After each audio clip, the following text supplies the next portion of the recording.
algunos grupos que no son en estricto rigor peces, ¿ya? Y vamos a conversar respecto del por qué no son considerados como ahí están básicamente lo que vamos a analizar en esta clase. Vamos, como siempre, a analizar algunas de las características de estos grupos, enfocado básicamente en las adaptaciones que tienen a vivir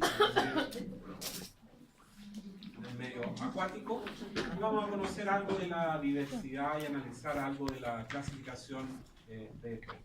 Como siempre, necesitamos tener en perspectiva cómo o dónde están ubicados estos grupos, porque no podemos perder de vista la clasificación taxonómica o sistemática de estos grupos. Recuerden que todo lo que vamos a ver de aquí hacia adelante, lo que hemos visto ya en la clase pasada, corresponden a estos grupos que vamos a denominar cordados, ¿cierto? Este gran filum de los cordados que incluye, qué sé yo, a los urocordados, tunicados, los cefalocordados. En términos generales, estos 4 grupos que hay acá que, entre comillas, son considerados como peces, anfibios, reptiles, aves y mamíferos, ¿ya?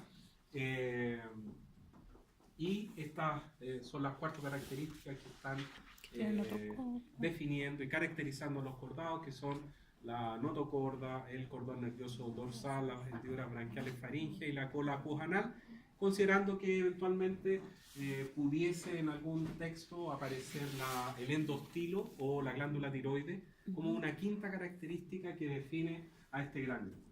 Y de ahí vamos a comenzar a avanzar hasta llegar al final y hacer la despedida con llanto, intercambio de regalos, tarjetas y todo lo que corresponde, ¿cierto? Bueno.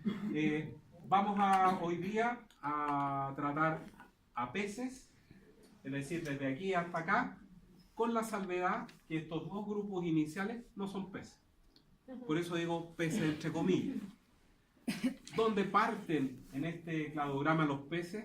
Parten acá, es decir, a los organismos que son considerados los peces cartilaginosos, los tiburones, las mantarrayas, y los osteichthyos o peces con esqueleto osificado que tiende a la osificación, y que son los típicos peces, el que uno se come en un pescado frito o con papas fritas. Ese es uno de estos que está en esa posición. Y básicamente, ¿por qué no son peces estos organismos?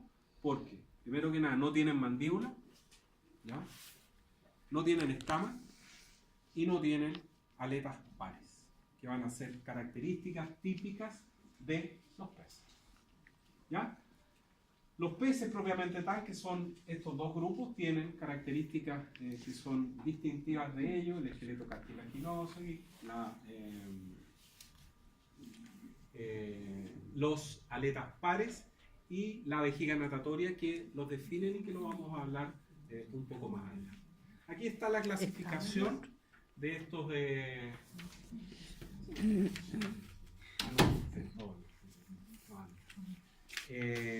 aquí está la clasificación. Recuerden que son cordados pertenecientes al grupo de los vertebrados. Y aquí coloqué en estos 2 colores para que hagamos o tengamos bien a la mano, bien atentos a esa diferenciación, porque esto es lo que vamos a tratar hoy día dentro de lo que denominamos peces. Pero en estricto rigor, todos estos 4 nombres que hay aquí, medio celeste o algo así, son considerados no peces, pertenecen al grupo que se denominan agnatos, que significa sin mandíbula. ¿Ya? Y los peces propiamente tal están acá, que pertenecen a este gran grupo, a esta gran superclase, que son los ñatostomados, que son organismos con mandíbula. Pero estos grupos casi metodológicamente siempre se tratan asociados a los peces propiamente tal, porque si bien es cierto, tienen un aspecto general al de un pez y están más o menos en la misma línea evolutiva de este grupo. Así que vamos a partir por los mixines y los petromizontes, que son 2 grupos de organismos que se denominan en términos generales agnatos o ciclóstomos, por las características que tiene la boca que ellos tienen, que es una boca circular con una serie de dientes allí. Y después vamos a hablar algo de condrictides y los teleóstomos o peces con esqueleto ocípico. Los agnatos o ciclóstomos, ¿ya? Este grupo bien primitivo y pequeño, vean ustedes que son apenas unas 84 especies, no es un grupo muy grande, que tiene una distribución preferentemente o marcadamente en dos ambientes, tanto lacustre, es decir, agua dulce, lago, como también algunos marinos. Son peces, pero sin mandíbula, no tienen mandíbula. Y otra de las características no menores que ellos tienen es la presencia persistente de notocorda. Recuerden ustedes que estas 4 características que definen a los cordados, la notocorda, el cordón nervioso dorsal, las hendiduras branquiales faríngeas y la cola postanal, pueden o no estar presentes en alguna de las fases de desarrollo de los distintos grupos o las distintas especies que conforman estos grupos. En el caso nuestro, como vimos la semana pasada, nosotros al estado adulto no tenemos hendiduras branquiales faríngeas, pero sí en nuestra etapa embrionaria, y esas estructuras después originan otras estructuras o glándulas, en fin. Pero ellos tienen notocorda persistente que en la gran mayoría de los cordados la notocorda va a transformarse en la columna vertebral, ¿ya? Pero ellos tienen notocorda. Y van a tener otra característica que también grafica la primitividad de este grupo. Hemos conversado que dentro de los vertebrados hay 3 tipos de riñones: el pronefro, el mesonefro y el metanefro. El metanefro es el más evolucionado, el mejor, el que está típicamente adaptado para aquellos organismos que viven en el ambiente terrestre como mamíferos, aves y reptiles. ¿Por qué? Porque logra extraer o perder la menor cantidad de agua, lo cual no es menor para un organismo que vive en este mundo. El mesonefro es un riñón que para los organismos acuáticos funciona bastante bien, ¿ya? Está presente preferentemente en los peces, como vamos a ver hoy día, pero también en los anfibios, que es el grupo que tiene una vida tanto en el ambiente terrestre como gran parte de su vida en el ambiente acuático, y prueba de ello que la metamorfosis, el paso a través de estos renacuajos pueden estar 2 o 3 años en el ambiente acuático. El mesonefro funciona bastante bien. Estos organismos, los agnatos, son los únicos vertebrados en los cuales hay pronefro persistente. Hay algunos agnatos donde hay mesonefro, pero hay algunas especies de agnatos donde hay mesonefro. Más características que los alejan de los peces: no tienen extremidades pares, ¿ya? No tienen aletas pectorales ni pélvicas, no hay aletas pélvicas. Y tampoco tienen escamas, que es una de las características que define como tal a los peces, ya sea al grupo de los elasmobranquios, de los tiburones, que tienen estas escamas placoideas, o las escamas cicloideas como las que tenía la pescada que vimos en el laboratorio, o tenoide, ¿ya? Ellos no tienen escamas, son bastante raros en este sentido. Ahí hay un esquema respecto de la notocorda, que en este grupo, como ya mencioné, es persistente. Y sobre la notocorda está el cordón nervioso dorsal, que en su parte anterior va a ir progresivamente haciéndose más desarrollada, más compleja, y que va a permitir el desarrollo, la mayor complejidad de cada una de las partes que conforma el encéfalo, ¿ya? No tienen mandíbulas, como ya lo hemos mencionado. Y hay básicamente 2 grandes grupos: los mixonoideos y los petromizontes. Comparten algunas características, pero son básicamente distintos. Este grupo de los mixonoideos, que son aún más raros que los petromizontes, tienen la boca o asociado a la boca una serie de tentáculos que les informan respecto de algunas características que están en el medio en el cual ellos se desenvuelven. Básicamente, en estos tentáculos que rodean la boca, como esto que estaba allí, eso, ¿por qué sucede o por qué estos tentáculos van a ser tan importantes para ellos? Por el hecho que estos organismos son prácticamente ciegos. Son prácticamente ciegos. Y además, el hábito alimenticio que ellos tienen son organismos predadores. Se alimentan de peces u otros organismos acuáticos que están prácticamente muertos o de carroña. Entonces, claramente necesitan alguna herramienta que les permita detectar a estas presas que están moribundas o derechamente se han muerto. Por el contrario, los petromizontes son organismos parásitos que parasitan a algunos peces, se fijan a ellos, tienen esta boca circular provista de una serie de dientes en el interior y progresivamente, con su acción de parasitismo sobre alguna presa, van causando un daño sobre el organismo y finalmente terminan matando, ¿ya? Aquí hay una cosa que es bien interesante recordar, porque el tubo digestivo de los peces en general es más bien corto, ¿ya? El intestino es más bien corto, el intestino delgado, y para qué decir el intestino grueso o la parte terminal de él. Y los peces, en términos generales, incluyendo a esto, van a desarrollar distintas estrategias para un fin común. ¿Cuáles son las distintas estrategias o qué buscan esas estrategias? Realizar o efectuar o tener como misión ahí final que el alimento transite lo más lento posible. ¿Para qué? Para que este corto tubo digestivo logre absorber al máximo los nutrientes. Y vamos a ver que los tres grupos de peces que vamos a ver, peces, nuevamente insisto, entre comillas, los agnatos, los elasmobranquios y los osteitídeos, tienen distintas estrategias para solucionar un problema común. Intestino corto, ¿ya? Y optimizar la extracción de nutrientes del alimento. Y la primera estrategia morfológica que aparece en los peces, entre comillas, es la presencia del tiflosol. ¿Qué es lo que es esto? El tiflosol está ubicado a nivel del tubo digestivo, del intestino, y son una serie de repliegues o membranas internas que hacen que, una vez que el alimento sale del estómago y viene con cierta velocidad, entre comillas, para que me entiendan mejor, y estos pliegues o repliegues internos hacen que el alimento se haga algo lento en tránsito. ¿Para qué?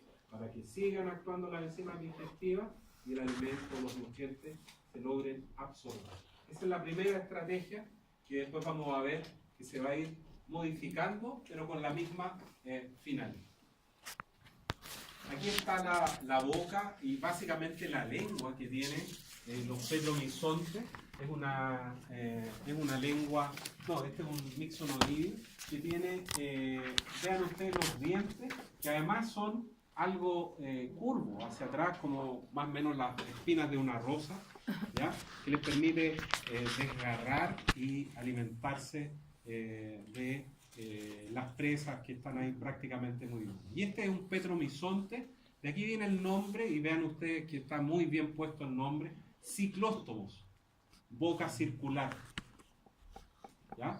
Vean los dientes que tiene, también con esta característica, algo o ligeramente curvo, y allá en el fondo se observa la lengua, que también está provista de estos dientes, con la cual se fijan al sustrato, porque estos bichos son parásitos, ¿ya? Se adosan, vamos a ver después una foto, ustedes ya la tienen allí,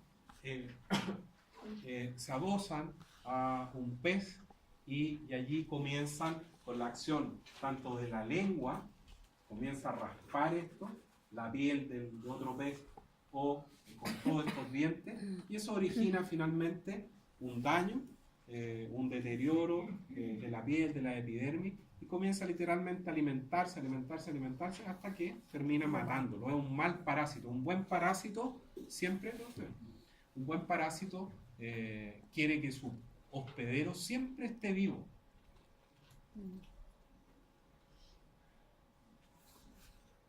Un mal parásito mata a su presa. ¿Ya?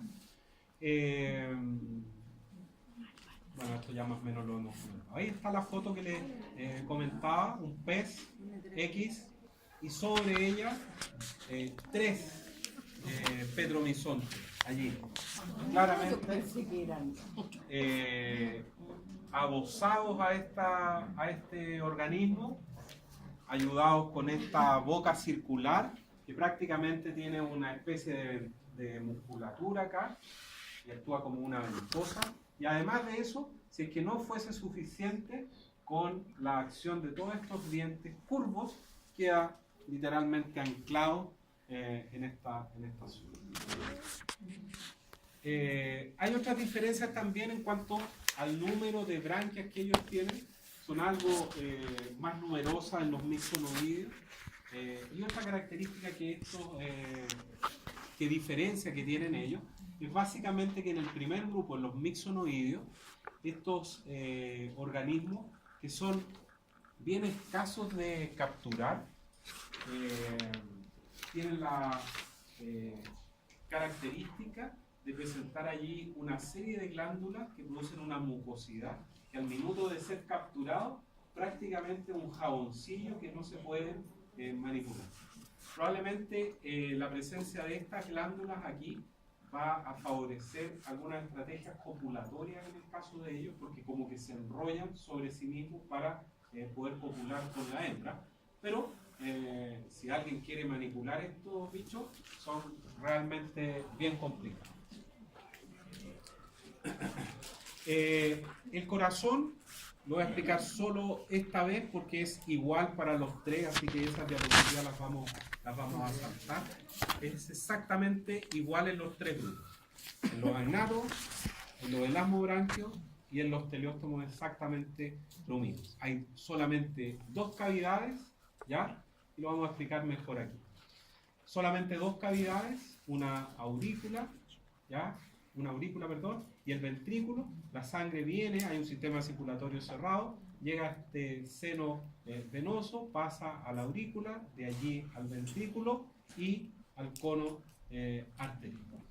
Esta, creo que tenía un esquema, pero no tengo más allá. En los 3 grupos es lo mismo, bien simple. ¿Dónde va a esta sangre? Esencialmente a las branquias, porque allí va a ser el punto donde se va a oxigenar la sangre, donde se va a producir la hematosis a nivel de las branquias. Así que gran parte de la circulación sanguínea de los peces va a transitar por las branquias. ¿Ya? Y hay una serie de capilares que son bien eficientes en la extracción del oxígeno propiamente. ¿Okay? Dígame. En la diapo anterior sale ¿Esta? el número de branquias, ¿no? Cuando salen las fotos. ¿Son 2 en 6? Sí. O sea, ¿el 7 Sí. cambian o son 5? No, eso hay algún grado de variación entre los pares. ¿Ya? Entre los pares hay alguna. ¿Uno tiene más que la otra? Sí, eso sí. Los mixonoideos por lo general tienen más que los petromizontes. ¿Ya? Riñón, la misma historia en los mesones. Con la salvedad que en algunas especies de petromizón, de agnato o ciclóstomo, el pronefro se mantiene funcional. Es el único grupo de vertebrados donde el pronefro se mantiene como tal. ¿Ya? El único. El resto, todos tienen mesonefro, en el caso de los peces propiamente. ¿Ya? Ahí está el monito que no habíamos visto, ¿no? ¿No? Ah, está equivocado. Este es un esquema extra simplificado de los riñones que se presentan en los vertebrados. Y básicamente se ha prescindido de una serie de aspectos fisiológicos y de conformación de los riñones y se ha dejado básicamente dos estructuras, los glomérulos y los nefrostomas. Y estas estructuras, focalizado en estas dos estructuras, y en la cercanía que ambas tienen, glomérulo y nefrostoma, para relacionarlo con la eficiencia de cada uno de estos ritmos. En el pronefro, la distancia, la lejanía entre estas dos estructuras es algo pronunciada, razón por la cual uno debe elegir que la eficiencia de este tipo de riñón no es del todo eficiente en cuanto a la extracción de los desechos metabólicos desde la sangre o lo como se denomine, y la eliminación de estos desechos. No le interesa la pérdida del agua porque esta estructura funciona en organismos que son acuáticos. En el mesonefro, en el paso siguiente de la evolución, estas estructuras, el glomérulo y el nefrostoma, están, como ven acá representados en este esquema, mucho más cerca. Por consiguiente, uno debiese entender que el funcionamiento, la eficiencia de este tipo de riñón es mayor. La extracción de los desechos metabólicos es superior, es mejor que el pronefro. Nuevamente, el factor retención de agua o extracción de agua de la orina no va a tener mucho sentido porque los peces viven en el agua. No es un factor limitante la humedad o el agua. Y en el otro grupo que está representado el mesonefro es el que viene, que son los anfibios, que viven preferentemente en ambientes húmedos o derechamente en el agua. Por consiguiente, el mesonefro para estos grupos funciona bastante bien. Situación distinta es en el metanefro, que es el riñón representado en reptiles, aves y mamíferos. ¿Qué es lo que sucede acá? Se produce tal compenetración entre estas dos estructuras, el glomérulo y el nefrostoma, que se forma una estructura especializada. Y además aparece el uréter, un conducto de vaciamiento, de extracción de la orina, que va a ir a desembocar ya sea al urodeo de la cloaca o bien va a tener un conducto de eliminación individual. Este riñón es mucho más eficiente en la extracción de los desechos metabólicos y además, como es característico de organismos que son terrestres, va a ser muy eficiente en sacar desde la orina toda el agua que se pueda volver a utilizar. ¿Ya? Los peces tienen preferentemente mesonefro. Así que solamente no lo vamos a volver a explicar, aunque aparece ahí en la diapositiva en cada uno de los grupos. ¿Ya? No olvidar que el único grupo donde hay pronefro es en algunos cicloótomos agnatos primitivos. ¿Ya? Como se trata de organismos que son o predadores o parásitos, claramente hay algunos receptores de sentidos, de estímulos que están en el ambiente. Los fotorreceptores son más o menos, ¿ya? Tienen, pero no funcionan del todo bien, particularmente en los mixonoides, que son este grupo, ¿ya? Vean ustedes que es prácticamente una mancha. ¿Qué va a ser fundamental acá? Otros mecanorreceptores, como en este caso, o quimioreceptores en cada uno de estos tentáculos. ¿Para qué? Para poder detectar a una presa que está moribunda ahí. ¿Ya? La visión no es muy buena, así que tanto quimioreceptores como mecanorreceptores y otros van a informar qué está sucediendo por ahí, donde hay una presa que pueda ser parasitada o predada. El desarrollo del sistema nervioso en términos generales es, no hay que olvidar que estamos ya en un organismo que son vertebrados, el sistema nervioso y particularmente las distintas zonas del encéfalo van a tener un mejor funcionamiento, una mayor complejidad morfológica, y algunas estructuras o algunas zonas del encéfalo van a estar más o menos desarrolladas dependiendo del grupo que uno analice.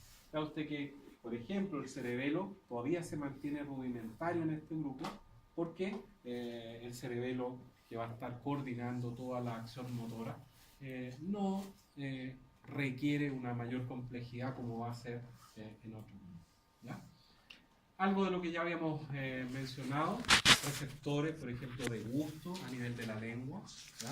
Receptores de olfato en la fosa nasal, lo mismo en como quimioreceptores, termorreceptores, receptores de dolor, porque no hay que perder de vista que estamos en un organismo que ya tiene una mayor complejidad estructural y la posición filogenética que ellos tienen, estamos casi al término. Si bien es cierto, todavía es un organismo algo primitivo, pero es mucho más evolucionado que un equinodermo, que un anelio, etc. Así que no es de extrañeza la complejidad y la diversidad que tienen los receptores para informarse respecto de qué es lo que está sucediendo.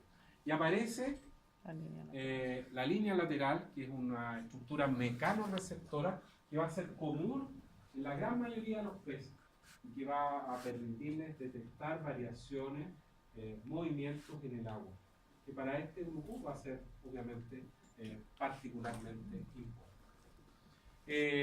Aquí hay algunas cosas bien interesantes en cuanto al desarrollo de estos organismos. Como en la gran mayoría de los peces, en la gran mayoría, la fecundación es externa, es decir, se produce fuera del cuerpo de la hembra, y hay algún grado en algunas especies de dimorfismo sexual. En los mixonoideos, en estos que tienen los tentáculos, el desarrollo es directo. Directo. Es decir, del huevo emerge un pequeño mixonoide que va progresivamente a aumentar su tamaño, etc. Por el contrario, en los petromizontes el desarrollo es indirecto. ¿Por qué? Porque del huevo emerge una larva, que es la larva que se conoce como ammocetes. Esta larva, cuando recién se descubrió, cuando recién se colectaron, porque son preferentemente de agua dulce, porque estos organismos allí viven o allí van a desembocar, son parecidos a cómo actúan los salmones, que son anádromos. Viven en el mar los adultos, migran a agua dulce en la época reproductiva, allí desovan y mueren. Los alevines en el caso de los salmones, y en el caso de los petromizontes, tienen cierto grado de desarrollo, cierto tiempo en el agua dulce y finalmente vuelven al mar. A esa condición se le llama anádromo. Anádromo. La condición contraria se llama catádromo. Exactamente al revés. ¿Ya? A especies de agua dulce que van a desovar al mar. Viven en el mar, los estados juveniles o juveniles, bien digo, y después migran nuevamente al agua dulce. Pero estaba contando otra historia. Cuando aparecen, cuando se encuentra esta larva de los petromizontes, la ammocetes, las personas que la encuentran la describen como una especie distinta. No asocian que esta pequeña larva que está aquí es un estado juvenil, un estado larvario de un petromizonte. ¿Ya? ¿Por qué se llaman petromizontes? Porque el prefijo petro significa piedra. ¿Y por qué? Porque el macho, graciosamente, construye una pequeña casa o algo, por llamarlo de alguna manera, con pequeñas piedras. ¿Para qué? Para atraer a la hembra y que allí se produzca la liberación de los gametos. De ahí viene el nombre petromizonte. ¿Ya? Una vez que son fecundados los óvulos por los espermatozoides, emerge esta pequeña larvita que vive enterrada en el fondo de un lago, de un arroyo, etc. Y allí va a estar enterrada por algún tiempo, alimentándose de material particulado que está disuelto en el agua. Y una vez que completa su metamorfosis, completa su desarrollo, emerge allí y va a migrar hacia el mar o hacia los lagos, dependiendo de la especie, porque no todas los petromisófilos son catádromos o anadas, ¿ya? Y allí viene y se fija a un organismo, ¿ya? Condrictidos, los elasmobranquios, los tiburones y mantarrayas, que comparten algunas características que no las vamos a volver a repetir en el caso de cuando veamos el corazón, los riñones, etc.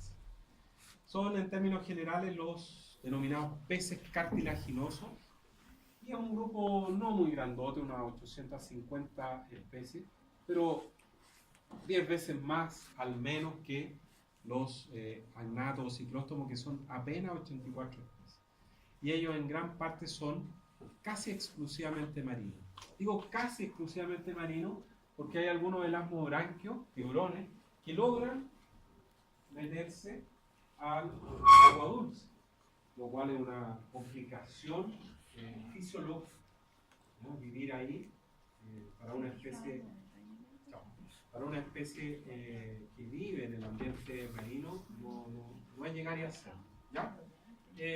Algunas características de ellos tienen un predominio del ancho por sobre el alto. Son más bien aplastados, por llamarlo más bien. No digo que los tiburones sean aplastados, pero predomina en términos generales más el ancho que el alto. Y eso básicamente tiene una explicación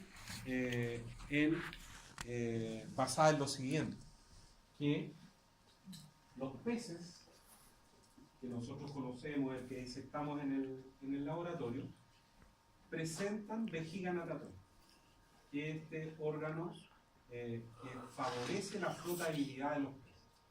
Cuando digo favorece la flotabilidad, me estoy refiriendo o quiero pensar que el mantenerse a flote demanda el mínimo gasto de energía. Todas las especies, cualquiera de estas sean, animales, ¿no?, lo que siempre quieren hacer es ahorrar el gasto de energía. Al máximo, ahorrar energía. ¿Por qué? Porque conseguir energía en la naturaleza es complicado. Salir a comer algo, uno se puede encontrar con un predador y hasta ahí llegó. ¿Ya? Entonces, los organismos, en términos generales, tratan al máximo de evitar gastar energía. Al máximo, siempre. Entonces, en estos bichos que no tienen vejiga natatoria, los elasmobranquios, los tiburones no tienen, deben constantemente estar en movimiento. Si no, y estar constantemente en movimiento significa gastar energía. Entonces, por eso son más anchos, y además de eso, los tiburones en términos generales tienen un hígado que es voluminoso y presenta una sustancia propia del hígado de los tiburones que es más bien oleosa y pesada, entonces que va a favorecer la flotabilidad. ¿Ya? Tienen extremidades pares. Aquí ya estamos en los peces, 5 millas en los peces. Extremidades pares y aletas impares que vamos a ver ahí en un aleta dorsal que puede estar o no dividida en una segunda aleta dorsal, algo parecido que va a ocurrir en los ostrictides. La aleta caudal, ¿cierto?, que está dividida en 2 lóbulos y es del tipo heterocerca, porque el lóbulo dorsal es más grande que el ventral. ¿Por qué pasa eso? porque la columna vertebral está orientada hacia arriba. Heterocerca.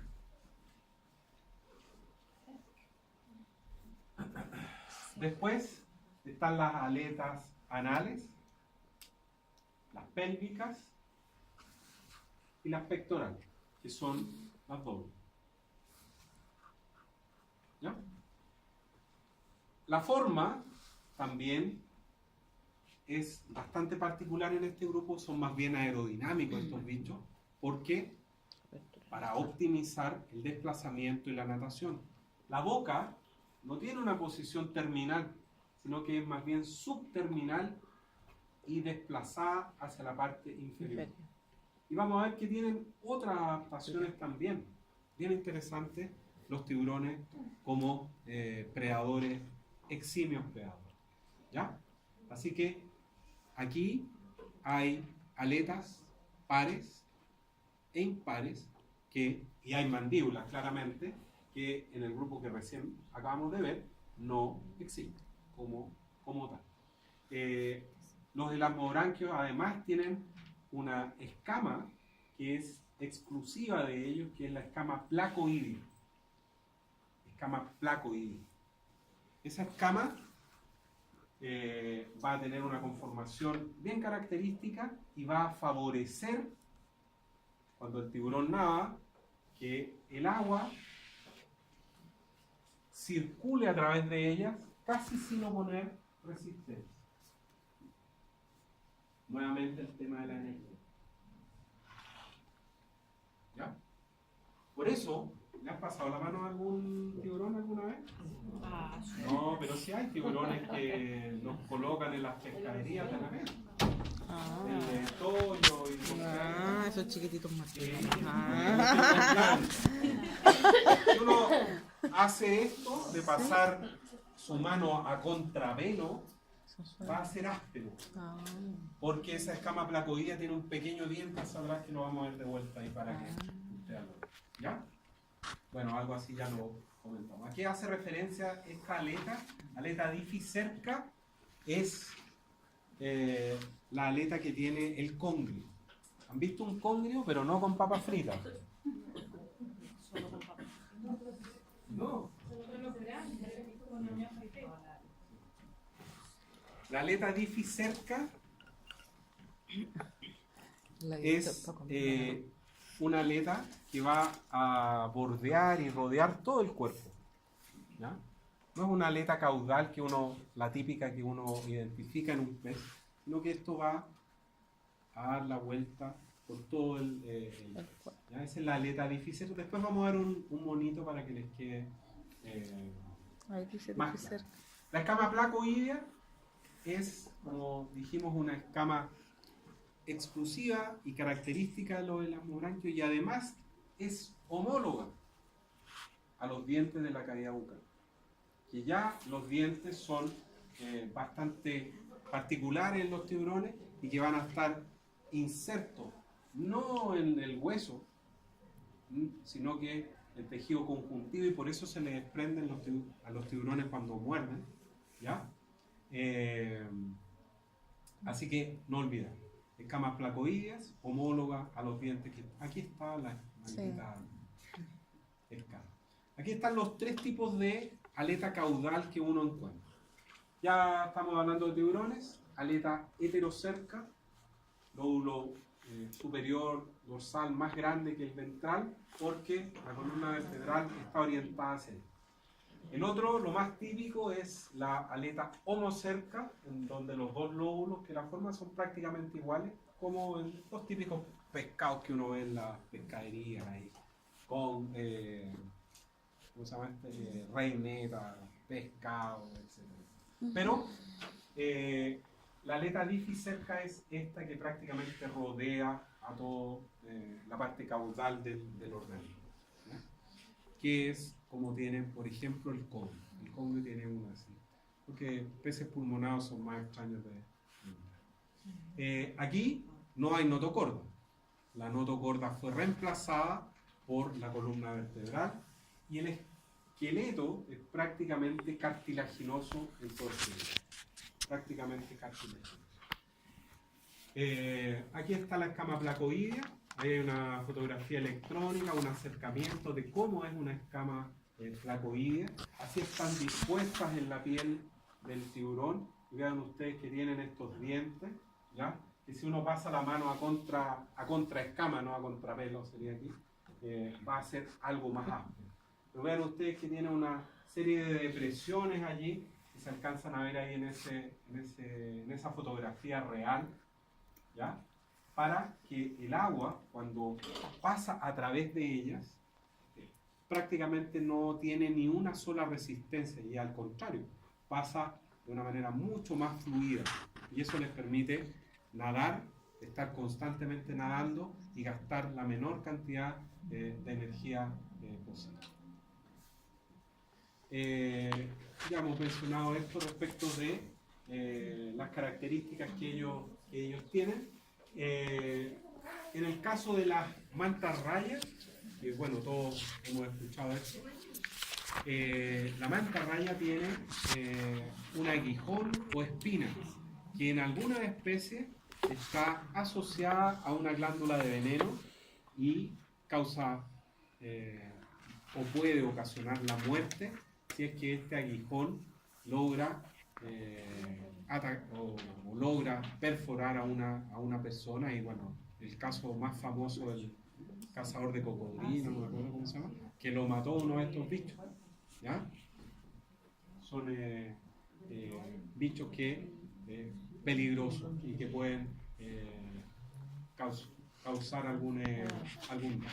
Aquí está esta foto que tomé en las vacaciones, donde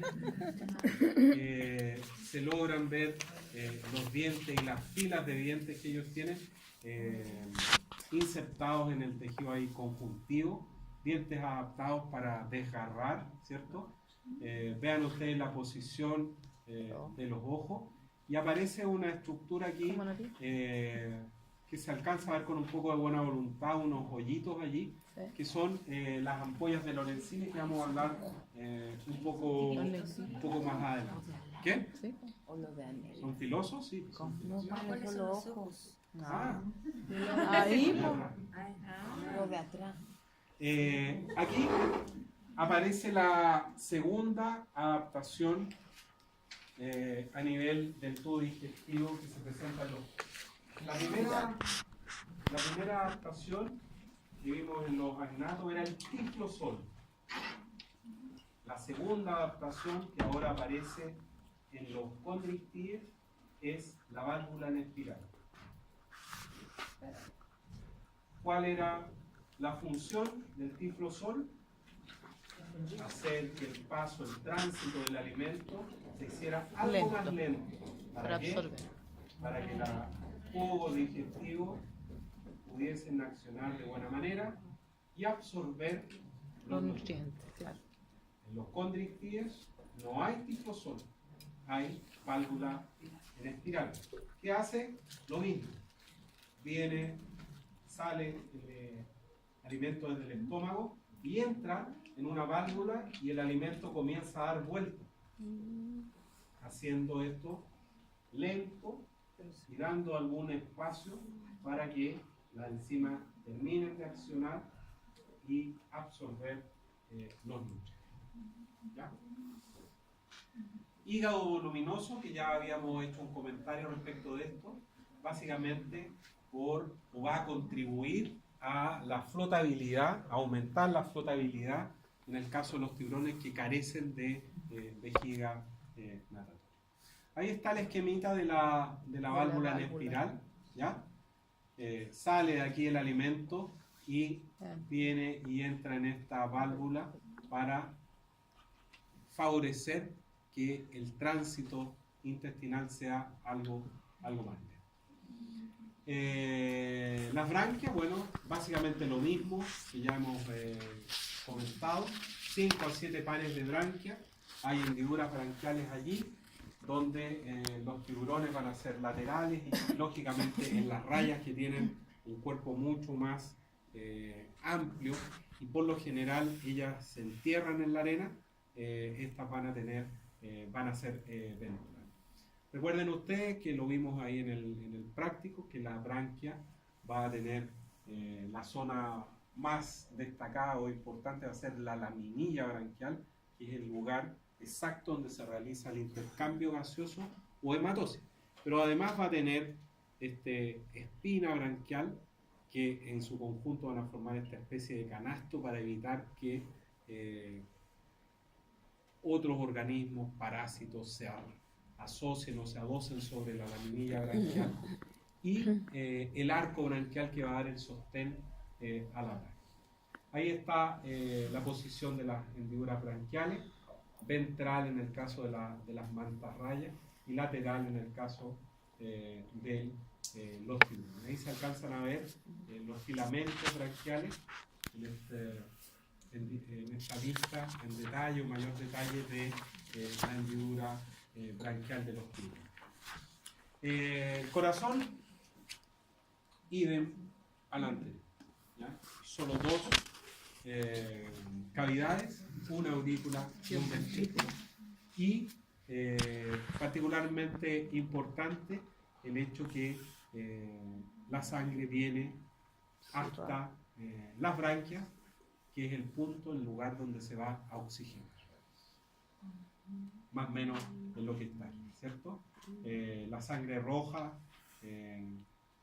viene hasta la branquia, se oxigena, la sangre azul aquí, corazón que tiene una posición ventral, y va a bañar todos los órganos internos y a mezclarse hasta que nuevamente roja y viene a oxigenarse a las branquias.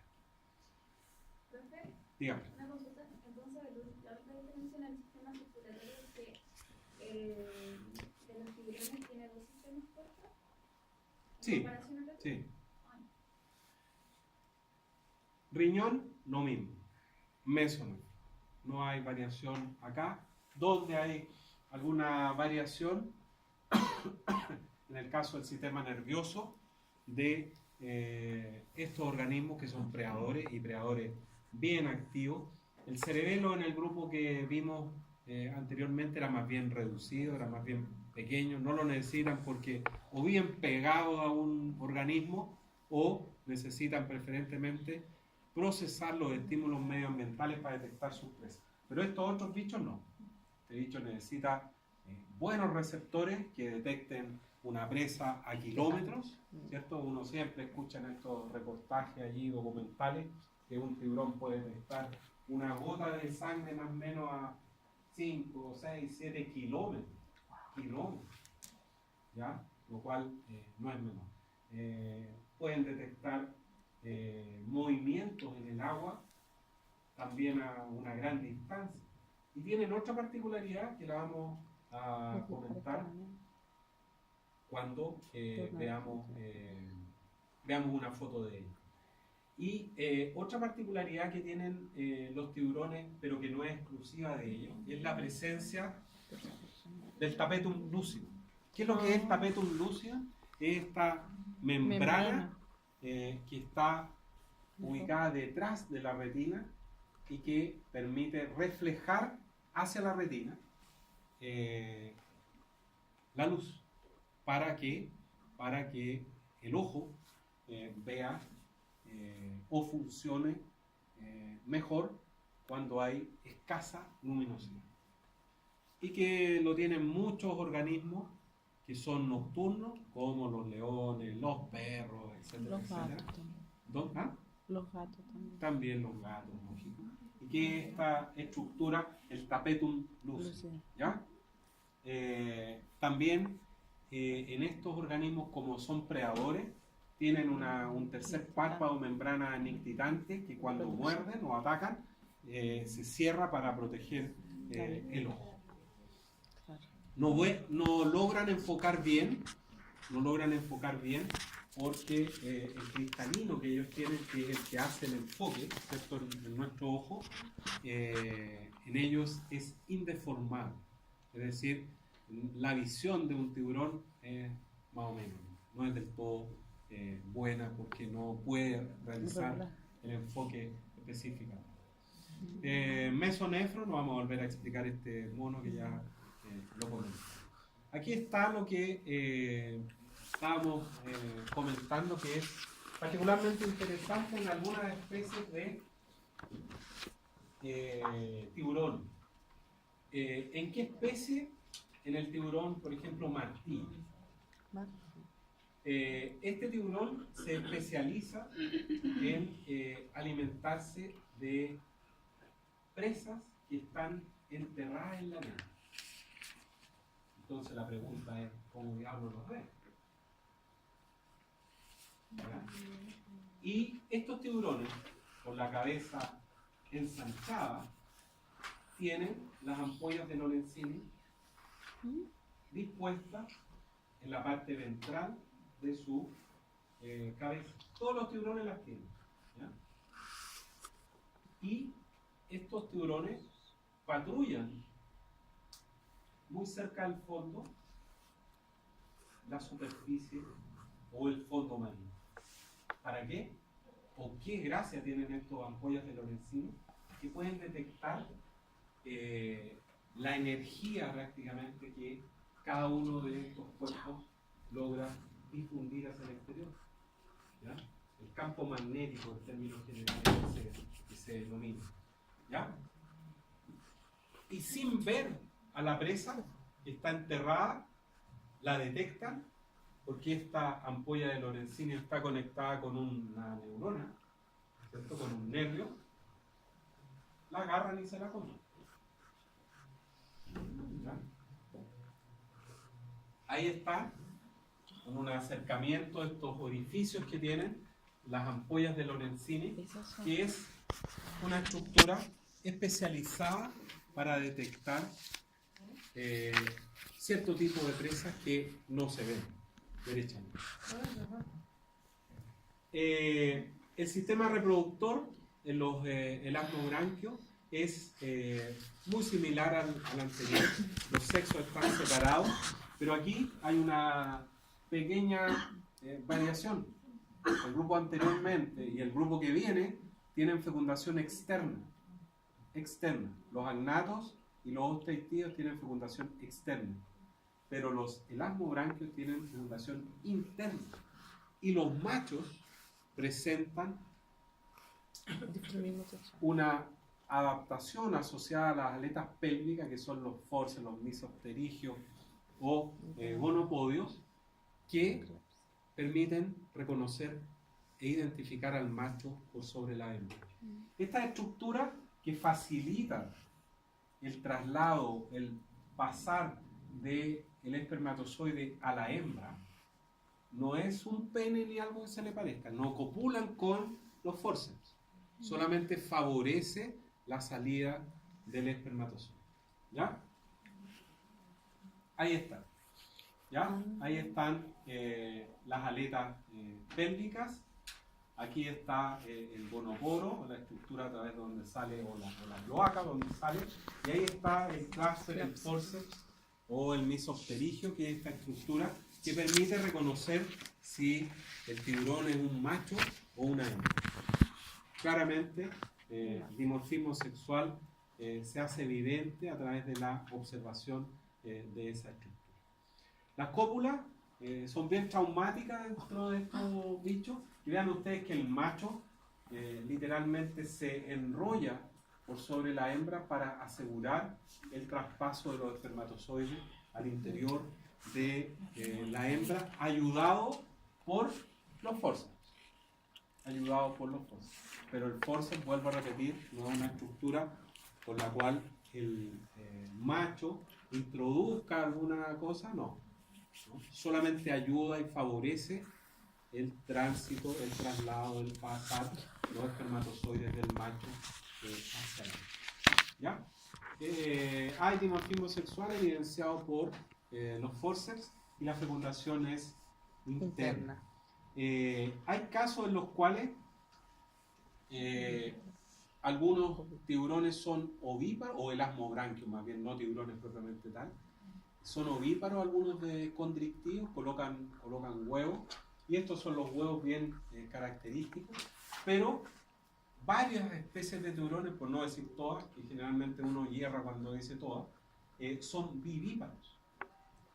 el huevo nace un pequeño tiburón y el hábito predador de estos individuos se expresa incluso en el útero de la mamá, porque nacen 2, 3 o 4 o 5, no tanto, no mucho, y el que nace primero se come al resto. Se come al resto, ¿ya? Y por lo general nace solo uno. Solo uno. ¿Ya? Profesor, disculpe, pero ahí no es el caso de que el huevo eclosiona en el interior de él. No es ovovivíparo. Ya, perfecto. Eso es ovovivíparo, ¿ya?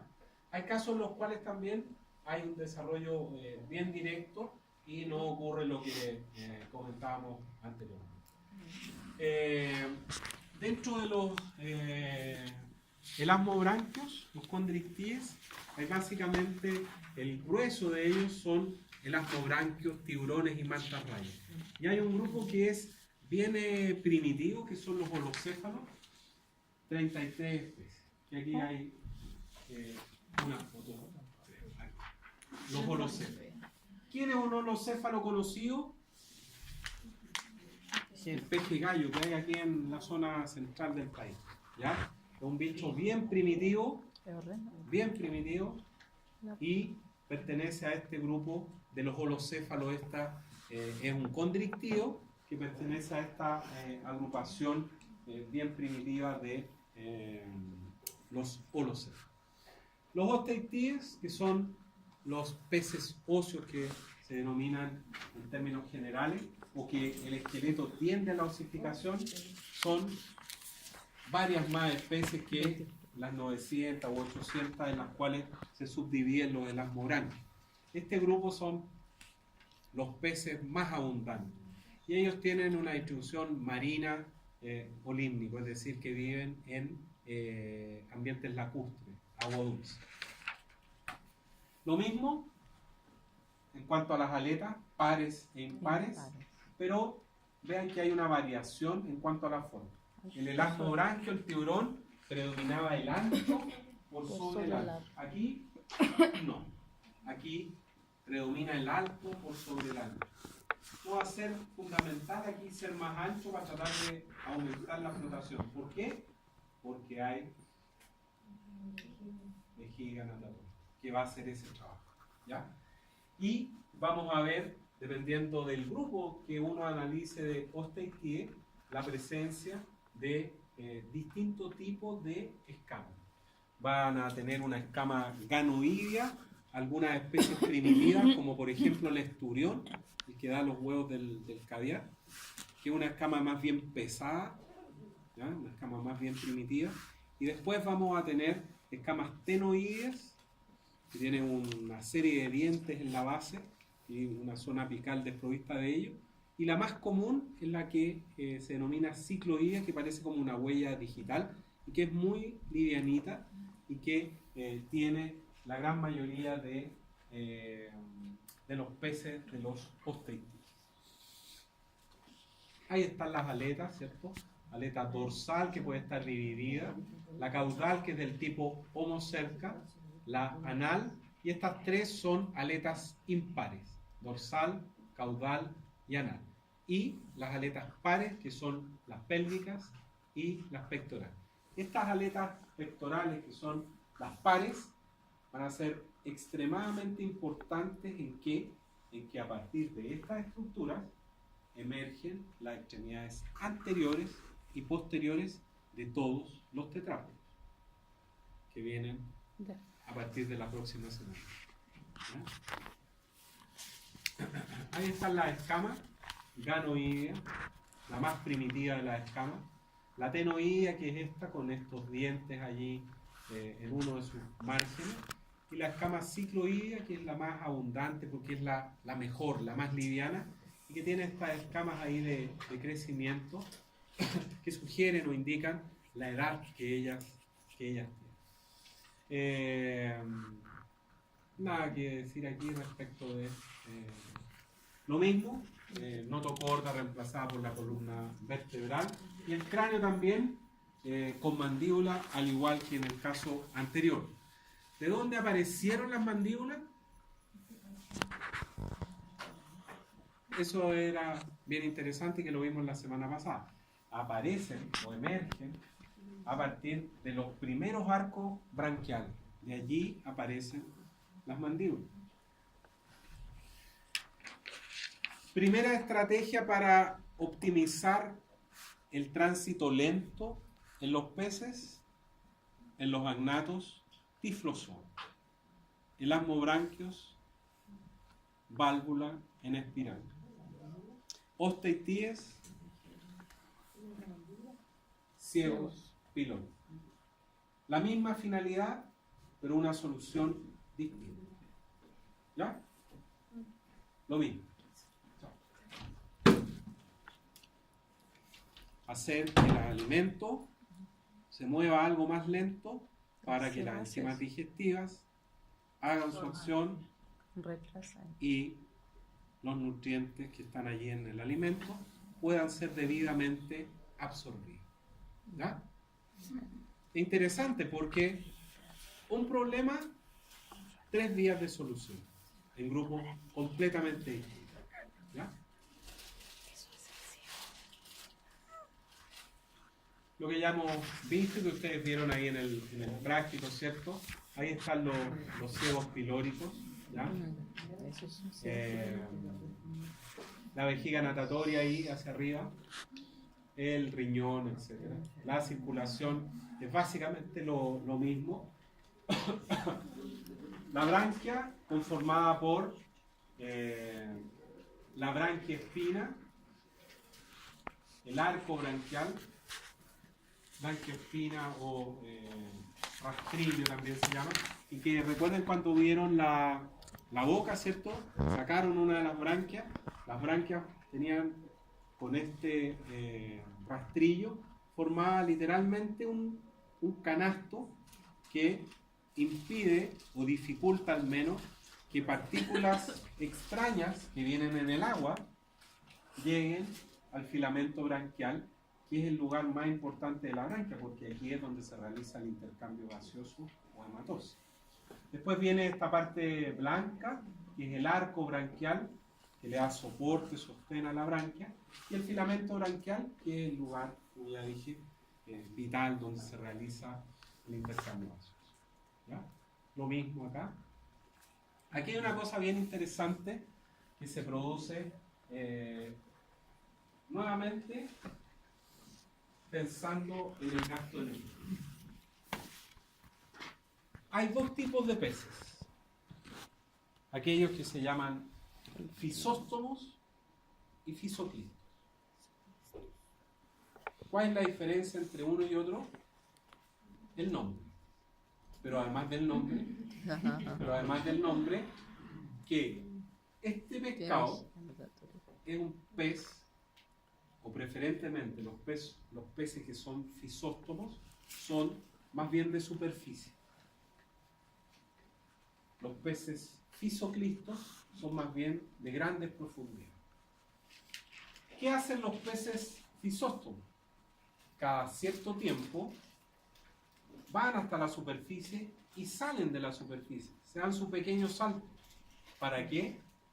Para que la vejiga natatoria recobre su urgencia y todo su contenido de gases, para que haga flotar al pez. No es que los peces suban a la superficie a respirar, porque los peces respiran con la branquia. ¿A qué suben? A que la vejiga se mantenga hinchada, la vejiga natatoria. Y cuando estos peces tragan aire, el aire o los gases respiratorios a través de este conducto neumático pasan hasta allá. Peces de superficie son preferentemente fisóstomos. Peces fisóstomos son aquellos que tienen ese conducto neumático allí. Pero ¿qué pasa con los pescados que viven a 5.000 metros? No tienen el conducto. No se va a pegar un pique cada media hora a la superficie y después bajar otra vez y 10 minutos abajo y otra vez para arriba. Eso es la naturaleza. ¿Cómo lo hace entonces? Si más encima no tiene nada conducto. ¿De dónde o cómo mantiene la vejiga natatoria inflada? Saca los gases respiratorios de la sangre a través de una delgada red de capilares que se llama la rete mirabilis, la red maravillosa. Desde allí extrae los gases respiratorios y mantiene inflada la vejiga natatoria. Una estrategia bien interesante para solucionar el problema. ¿Ya? Sistema circulatorio, lo mismo. Sistema excretor, lo mismo. ¿Ya? Sistema nervioso, casi lo mismo que en el caso anterior de los plasmobranquios, con algunas diferencias, porque si bien es cierto, estos bichos igual son predadores, los pescados, en su mayoría, los teleóstomos, no tienen la complejidad ni el desarrollo en este hábito que tienen los elasmobranquios, ¿cierto? Y ocasionalmente también puede encontrarse alguna presencia de personas. Presencia línea lateral, que la pudimos ver en el práctico, ¿cierto? Que es este órgano mecanoreceptor muy marcado y muy útil para los peces, claramente. Lo que ya vimos, peces con mesonefros, ¿cierto? Que para ello funciona de manera ideal y sin ningún problema, porque son organismos que viven en el agua. Y la diferencia esencial entre uno y otro es que este puede reabsorber agua.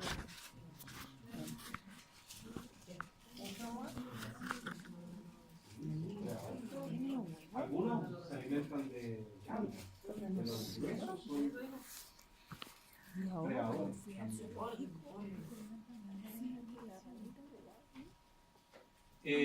Fecundación externa, baja regular a Nemo, ¿cierto? Fecundación externa. Y el desarrollo puede ser o no indirecto. Son tan abundantes y vamos a encontrar algunos que son ovíparos, que colocan huevos, o bien algunos que la hembra retiene los huevos, los cuales eclosionan al interior de la hembra y nacen pequeñas crías vivas.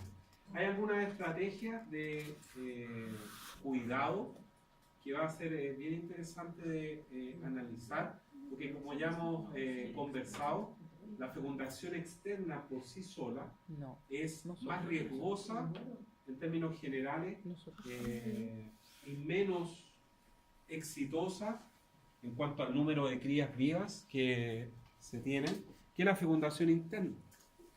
Por eso, los organismos que tienen o que presentan fecundación externa liberan al exterior gran cantidad de huevos o de gametos para compensar el alto número de ellos que va a morir, que van a ser consumidos por otros organismos, que van a no ser viables, para que la especie se mantenga y finalmente haya un número que es relevante también de descendencia. Aquí está lo que conversábamos hace algún rato, esta doble modo de vida entre catádromo y anádromo, que es un modo de vida bien particular y que uno siempre lo ha visto en los salmones, ¿ya? Que son organismos anados. Son organismos que al estado adulto viven en el mar y año tras año migran a desovar, a culminar su fase adulta y reproductiva, porque después que liberan sus gametos literalmente mueren, si es que logran pasar, que uno siempre ve en las películas a los osos ahí que tienen sincronizado incluso su despertar de la hibernación casi con el viaje de los salmones, ¿ya? Y estos organismos regresan al mismo lugar donde han nacido y vuelven y una vez que llegan al lugar señalado por la naturaleza, estos organismos desovan, las hembras liberan gametos femeninos y los machos hacen lo propio, y una vez que se produce la fecundación, los alevines quedan acá y después vienen y migran finalmente al mar. A esa condición, a ese hábito de estar un tiempo en el mar como adultos, migrar al agua dulce, permanecer en el agua dulce un tiempo y luego volver al mar, es la condición que se denomina anado. Y la condición contraria es la que se denomina catadro, y que es desarrollada preferentemente por este pescado que está aquí, que es la anguila, ¿ya? Que es todo lo contrario. Viven como estados juveniles, no en el agua dulce, sino en el mar. Aquí hay básicamente dos grandes agrupaciones, y probablemente la que uno tiene o que resulta más familiar son los actinopterigios, que son estos pescados con las aletas con rada. Pero hay un pequeño grupo con apenas 8 especies, que son aquellos peces que tienen las denominadas aletas lobuladas, ¿ya? Y aquí hay interesantes, dentro de estas 8 especies, hay interesantes adaptaciones y especies. Estas que están acá son los que se denominan peces pulmonados, que tienen estas aletas dificercas, ¿cierto? La aleta que recorre prácticamente todo el cuerpo por la zona dorsal y ventral. Y como vemos acá en el esquemita que acompaña a estos peces, son una evidencia notable del origen de estos peces. ¿Por qué? Porque esos pescados son originarios de tierras gondwanáticas. Recuerden ustedes que todos los continentes hace millones de años estaban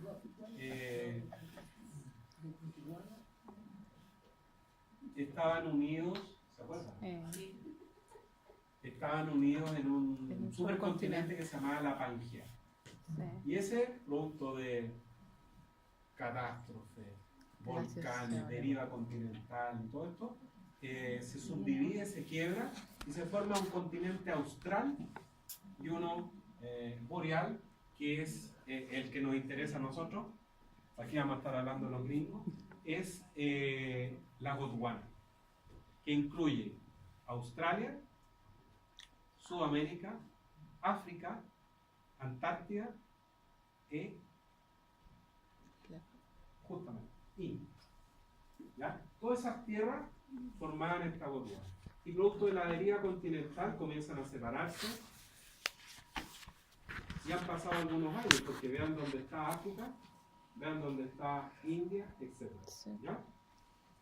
Pero actualmente hay alguna flora y fauna que tiene relación o tuvo alguna relación porque se originaron y evolucionaron en el mismo sector, en la misma tierra. Aquí tenemos los pescados, pero hay otras. ¿Cuáles, por ejemplo? ¿Alguien conoce o no? ¿No? ¿Algunos otros ejemplos de distribución gondwana? Podría ser un marsupial. Puede ser.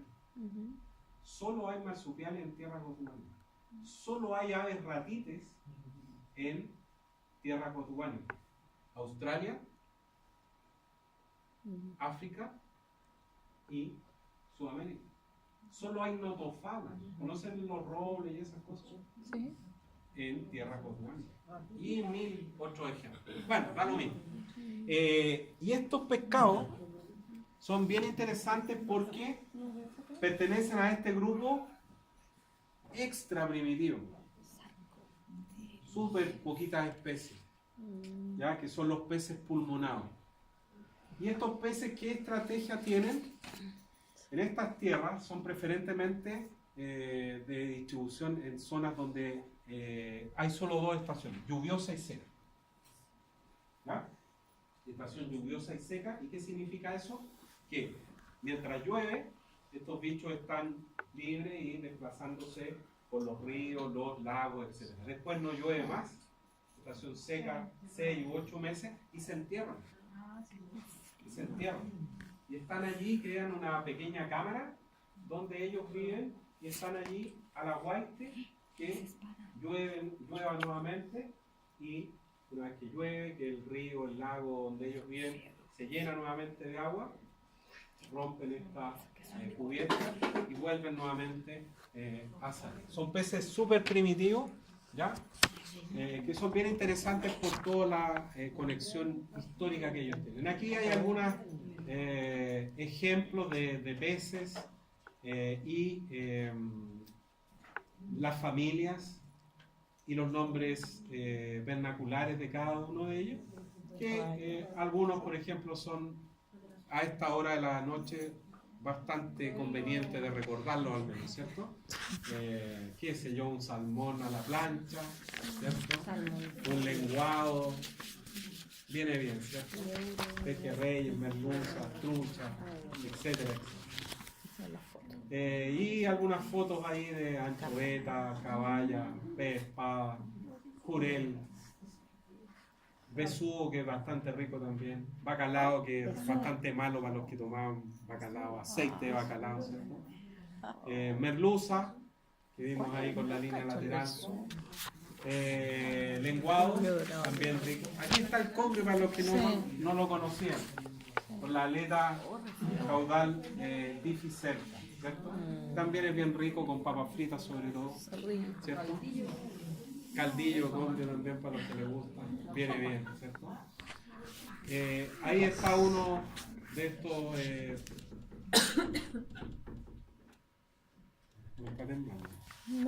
peces pulmonares. Y este otro, y este otro pez que también es bien interesante, al menos de decir un pan de profesorología que hacía clase con los alumnos, son los celacantos. Este bicho, que son de estos peces de aleta lobulada, se pensaba que está extinto. ¿Ya? Se pensaba que está extinto y fue encontrado fortuitamente.